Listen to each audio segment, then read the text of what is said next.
Monsieur, bonsoir et bienvenue. Voici vos infos du soir. L'engagement du Maroc en faveur de la pacification des relations entre les États du Golfe. Sa Majesté Mohamed VI a envoyé en tant qu'émissaire dans la région le chef de la diplomatie, Nasser Bourita, a ainsi transmis des messages du souverain à l'émir du Koweït et au roi saoudien. Le bilan humain et matériel des opérations de maintien de l'ordre public à Al-Husseima depuis 7 mois dans un communiqué de la Direction générale de la Sûreté nationale. Il est apparu que 300 de ces agents ont été blessés et quasiment autant de véhicules ont été détruits. Les bus électriques de Marrakech se font toujours attendre, annoncé lors de la COP22. Ils devaient entrer en activité fin avril, un retard qui serait dû d'après les autorités locales à certaines démarches administratives.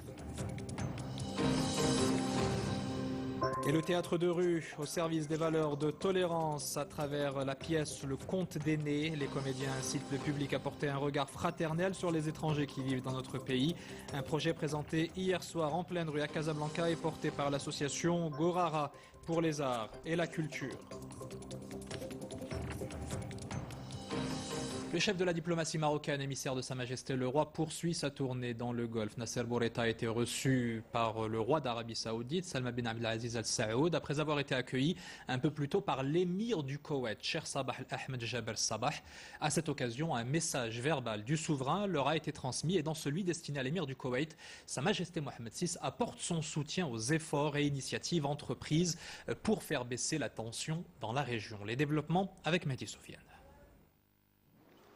À Jeddah, le roi Salman bin Abdelaziz Al Saoud a reçu aujourd'hui le ministre des Affaires étrangères et de la coopération internationale, Nasser Bourita, émissaire de Sa Majesté le Roi, qui lui a transmis un message verbal du souverain. Plus tôt dans la journée, à Koweït City, l'émir du Koweït, Cheikh Sabah Al-Ahmed Al-Jabir Al-Sabah, a également reçu Nasser Bourita. Le ministre a transmis un message verbal de Sa Majesté le Roi Mohamed VI à l'émir du Koweït. Le souverain a exprimé le soutien total aux efforts et initiatives entreprises par l'émir du Koweït pour faire baisser la tension entre les pays du Golfe, contenir la crise et dissiper les différends à travers le dialogue entre les pays frères du Conseil de coopération du Golfe. Hier, à Abu Dhabi, Cheikh Mohammed bin Zayed Al Nahyan, prince héritier d'Abu Dhabi, commandant suprême adjoint des forces armées de l'État des Émirats arabes unis, avait aussi reçu le ministre des Affaires étrangères et de la coopération internationale. À cette occasion, Nasser Bourita a transmis un message verbal de Sa Majesté le Roi Mohamed VI au prince héritier d'Abu Dhabi.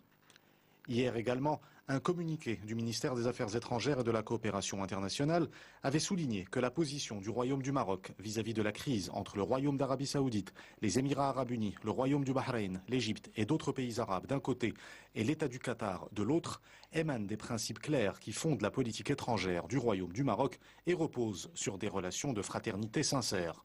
Une position qui repose également sur les relations de partenariat stratégique exceptionnel avec les membres du Conseil de coopération du Golfe et les liens solides entre le peuple marocain et les peuples de ces pays.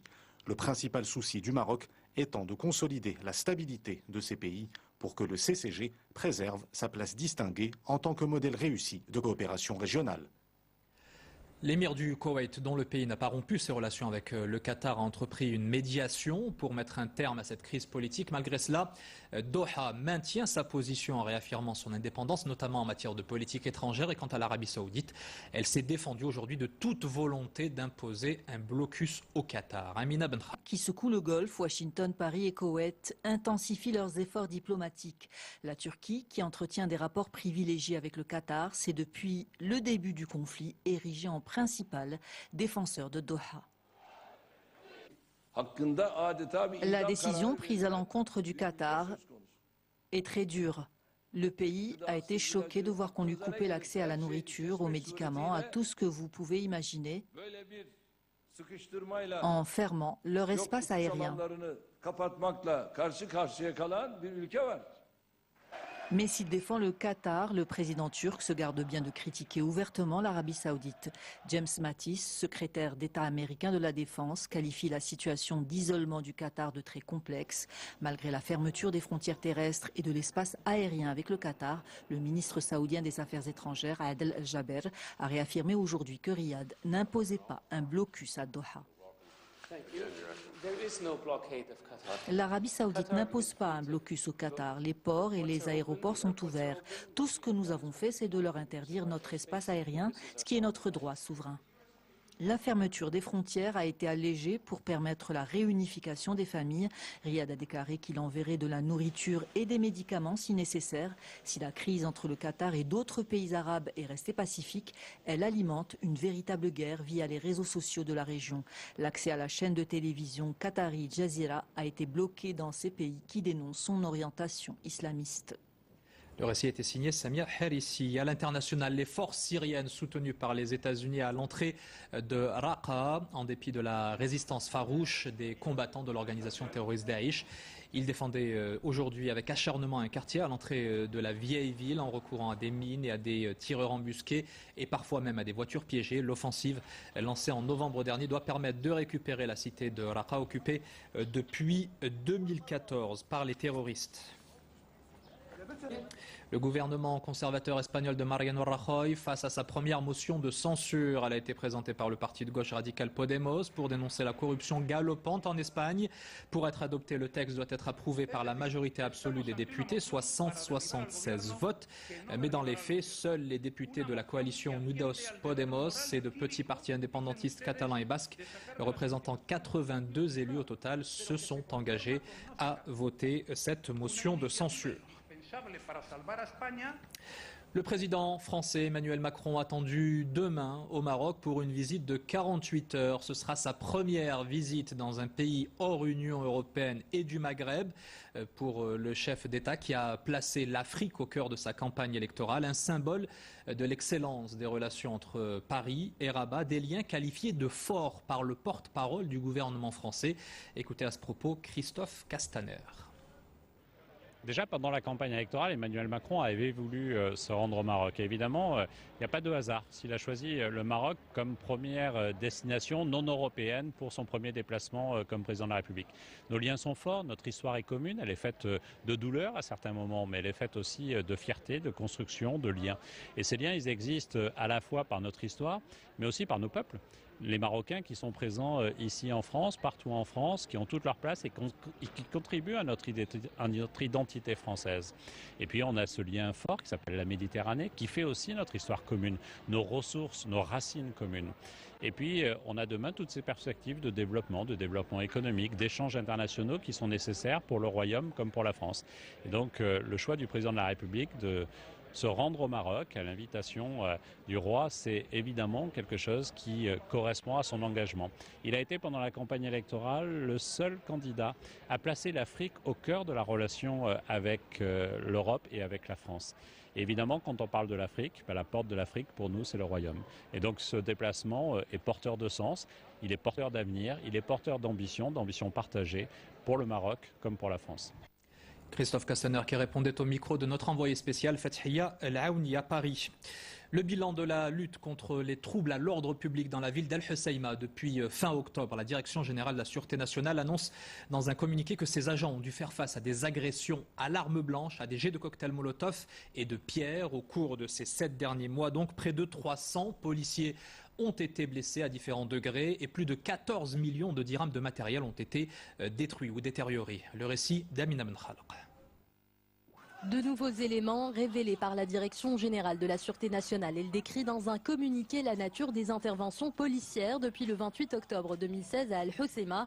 Selon le document, certaines protestations ont dégénéré en rassemblements violents, des rassemblements durant lesquels plusieurs personnes ont fait usage d'armes blanches, de cocktails Molotov et de jets de pierre, blessant à différents degrés 298 policiers. Certains ont souffert de brûlures, d'asphyxie et de fractures. Le communiqué nous dit aussi que ces blessures ont nécessité un arrêt temporaire de travail allant de 15 à 104 jours. En revanche, 2 policiers victimes de plusieurs fractures au niveau de la tête subissent toujours un suivi médical à Rabat.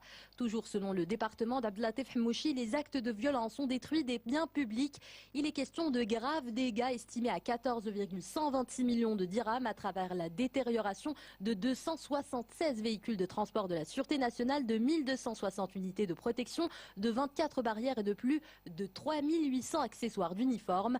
La DGSN précise enfin que ces éléments vont poursuivre les mesures de protection de la sûreté et de l'ordre public en restant dans la retenue face aux provocations et dans le respect de la loi. Sur le terrain de la lutte contre la criminalité, la brigade de la police judiciaire de Dakhla a interpellé hier soir un individu soupçonné de lien avec un réseau criminel de trafic de drogue et de cigarettes de contrebande. L'individu de 24 ans a été pris en flagrant délit en pleine opération de déchargement d'une importante cargaison de cigarettes sur la plage de El Bouir. Les services de sécurité ont aussi procédé à la saisie de 2 véhicules de type 4x4, d'un fusil de chasse et de 50 cartouches de calibre 12 mm.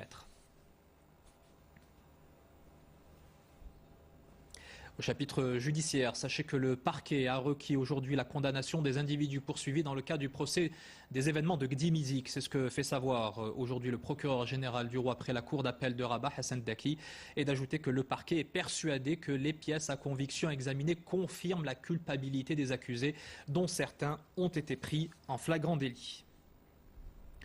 Moins de 2 semaines après son inauguration par Sa Majesté Mohamed VI, le centre de rééducation fonctionnelle de Ain Chouk à Casablanca tourne déjà à plein régime. L'établissement médical de proximité prend en charge différentes formes de handicap chez l'adulte et chez l'enfant. Et les patients peuvent aussi bénéficier d'appareillages sur mesure susceptibles de changer leur vie. Le récit de Salim Ibn Abou sur un reportage de Abdel Fattah Moumen. Respiration, posture, décontraction des épaules, ce jeune garçon écoute attentivement les conseils de cet orthophoniste pour mieux surmonter ses difficultés de prononciation, une dyslexie immédiatement prise au sérieux par sa maman. Mon fils est diabétique. Quelques mois après la maladie, il a rencontré des troubles du langage et de concentration. Son psychologue m'a conseillé de venir ici pour suivre ses séances. Les patients qui souffrent de troubles de la motricité sont les plus nombreux. La kinésithérapie dont bénéficie cet homme depuis quelques jours l'a beaucoup aidé. J'ai été victime d'un accident de la route, d'une collision avec un autobus. Le médecin m'a prescrit des séances de rééducation et je vais beaucoup mieux. Grande surprise de ce nouveau centre de santé, sa piscine. En effet, dans les cas de lésions musculaires, les kinésithérapeutes préconisent la balnéothérapie car elle présente de nombreux avantages. Bon nombre de traumatismes peuvent être traités ici. Pour exemple, l'exercice de rééducation en piscine est très efficace pour les fractures ou encore les problèmes de rhumatisme. L'établissement accueille également une cellule qui accompagne les personnes amputées d'un bras ou d'un pied. Les futurs patients équipés de prothèses suivront une rééducation et feront leurs premiers pas dans ce centre. Ils étaient annoncés pour la fin avril depuis la tenue de la COP 22 en novembre dernier. Mais un mois et demi après la date fatidique, les Marrakechis n'ont toujours pas pu monter à bord de ces fameux bus électriques. Des véhicules qui tardent toujours à sillonner les rues de la cité ocre en raison, d'après les autorités locales, de démarches administratives plus compliquées que prévues. Le récit de Mehdi Sofiane sur un reportage de Siddiq Benzina et Mohamed Chahima. Dans les rues de la cité ocre, c'est un sujet qui interpelle les habitants. Où sont les bus électriques annoncés lors de la COP 22 en novembre dernier à Marrakech? Les Marrakechis continuent à se poser des questions sans avoir d'éléments de réponse.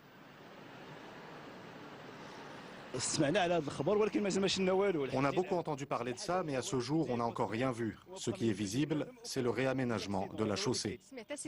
Il y a eu beaucoup de rumeurs sur le sujet, un peu partout. Cela a été annoncé, mais on n'a toujours rien vu. On nous a dit que ça devait démarrer après la COP 22. Mais jusqu'à présent, il n'y a toujours rien. De leur côté, les élus de la ville évoquent des contraintes administratives et techniques à l'origine du retard. Directement interpellés, ils affirment que ces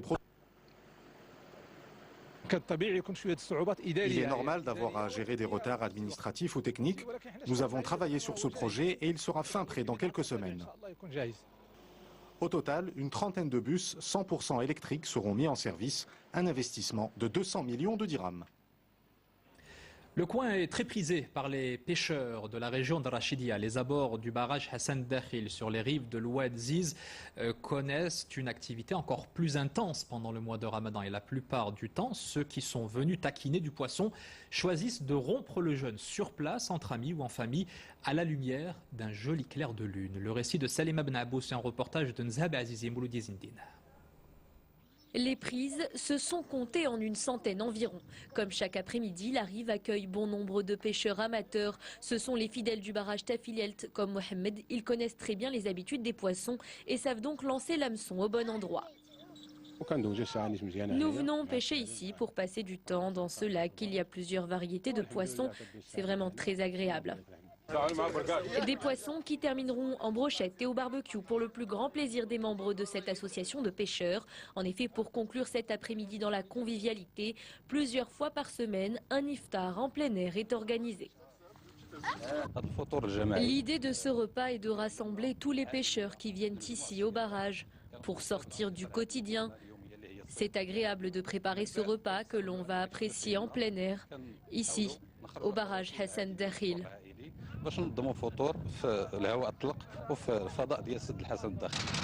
Un joli moment de partage, une belle manière de s'aérer l'esprit durant ce mois sacré.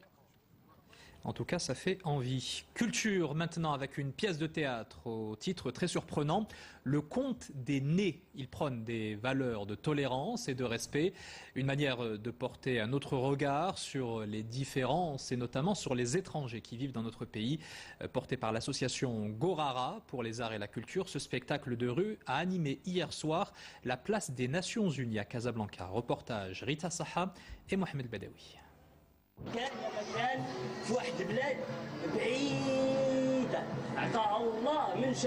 Ce personnage, narrateur de l'histoire, raconte au public attentif, venu nombreux sur la place des Nations Unies de Casablanca, un conte qui a déjà fait le tour du continent. Celui d'un peuple au nez imposant qui vit dans la paix et l'harmonie, une prospérité presque perdue après l'arrivée d'un être différent, dépourvu de nez. Notre première idée, c'était de mettre en scène un conte africain. Nous avons donc fait une recherche de contes et on voulait aussi que l'histoire fasse passer un message. On a trouvé ce conte des nés. À travers cette pièce, on a voulu montrer comment accepter les autres, leurs différences et comment apprendre à vivre avec des personnes différentes. 10 comédiens marocains, ghanéens, camerounais, nigérians et guinéens jouent dans cette halqa interprétée pour la première fois à Casablanca. Une pièce engagée qui vise à briser les préjugés, un thème que le public a apprécié. Dans cette pièce, on comprend qu'il faut bien accueillir les subsahariens, il faut qu'on les aide, ce sont des Africains comme nous, il faut éradiquer le racisme.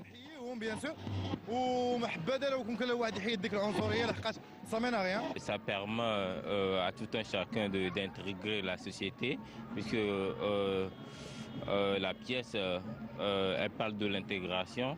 Je pense que c'est une très belle initiative et le thème il est bien choisi. Durant la halqa, petits et grands s'en sont donnés à cœur joie. Certains ont même participé. Ceux qui ont raté cette représentation pourront se rattraper le 21 juillet prochain au théâtre de l'Usine de Casablanca pour découvrir cette pièce à la fois poignante, comique et entraînante. À propos de tolérance et de partage, ces images du roi Philippe de Belgique qui s'est invité hier soir à la table d'une famille marocaine installée à Gand dans la Flandre. Le monarque est venu partager le repas de l'iftar et discuter avec tous les convives sur la portée de ce mois sacré du Ramadan. Des images qui ont été relayées dans les différents médias nationaux et même sur le site internet de la monarchie belge. Le reflet de la considération portée aux ressortissants marocains par leur pays d'accueil et de leur intégration également et implication au sein de la société belge.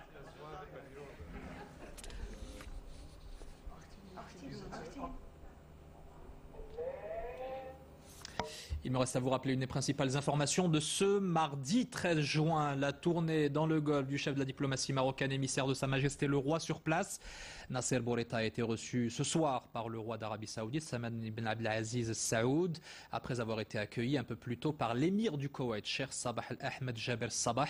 À cette occasion, un message verbal du souverain leur a été transmis. Dans celui destiné à l'émir du Koweït, Sa Majesté Mohammed VI apporte son soutien total aux efforts et initiatives entreprises pour faire baisser la tension entre les pays du Golfe, contenir les crises et dissiper les différends à travers le dialogue entre les pays frères du Conseil de coopération du Golfe. Fin de cette édition que vous pourrez voir ou revoir sur notre site d'information 2m.m. À prochain JT aux alentours de minuit 55. Ce sera en compagnie de Hicham Ralfaoui. Nous on se retrouve demain, même heure, même endroit.